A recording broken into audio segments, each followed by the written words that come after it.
Alors voilà, je voudrais partir de heureux, utile, actif et artisan de paix.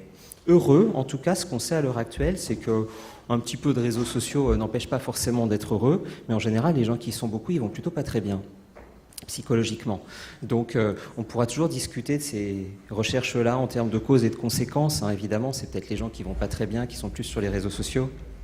Mais en fait, comme on l'a dit tout à l'heure, ils ont été faits aussi pour qu'on y aille beaucoup, et dans des proportions qui sont absolument spectaculaires. Et là, je parle des réseaux sociaux, mais je pourrais parler des petits jeux en réseau gratuits, où on m'a rapporté régulièrement que certains renvoient des mails aux enfants quand ils ne jouent pas, qu'ils ne se connectent pas, pour leur demander d'y retourner.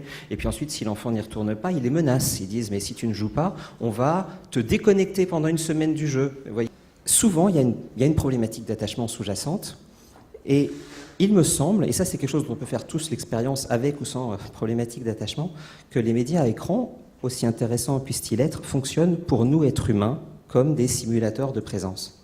C'est-à-dire, si je suis seul et que je ne supporte pas bien d'être seul, j'allume ma télé. Si je ne supporte pas bien d'être seul et que je suis sur Facebook, eh ben, je ne ressens plus ce truc-là.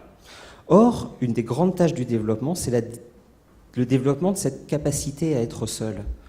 C'est ça aussi qui nous permet d'être en relation de façon chouette avec les autres. Ça associe à une bonne régulation des émotions, une bonne gestion des conflits, une bonne estime de soi. C'est associé à plein de trucs, en fait, cette sécurité d'attachement.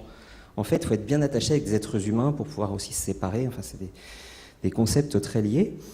Et à l'évidence, enfin moi en tout cas, c'est ce que j'ai observé chez mes patients, une grande fréquentation des médias à écran donne l'impression d'être connecté en permanence, ne permet plus de faire l'expérience de la solitude, de construire un monde intérieur, une intériorité.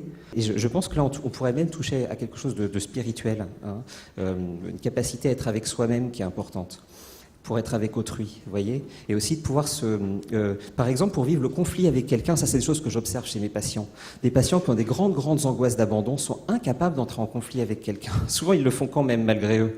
Mais ils en ont tellement peur, parce que penser différemment de la personne à côté, c'est risquer de se séparer, finalement. Et quand on n'est pas suffisamment autonome, quand on n'est pas suffisamment individualisé, c'est insupportable. Et des étiquettes qui vont être mises entre technophobe, technophile, alors qu'au final, je pense que ce qui est important, c'est plutôt de remettre au centre l'enfant, l'adolescent, la parentalité. Le constat qui est important, c'est de se dire à l'heure actuelle, les écrans, le numérique, les jeux vidéo, les réseaux sociaux, les téléphones portables, les tablettes sont présents dans le quotidien. C'est important de se dire c'est présent, et donc si c'est présent, comment on accompagne, comment on éduque, comment on fait avec ces outils-là. Et justement en considérant que ce sont des outils qui vont avoir, comme plein d'autres outils, des aspects positifs et des aspects négatifs.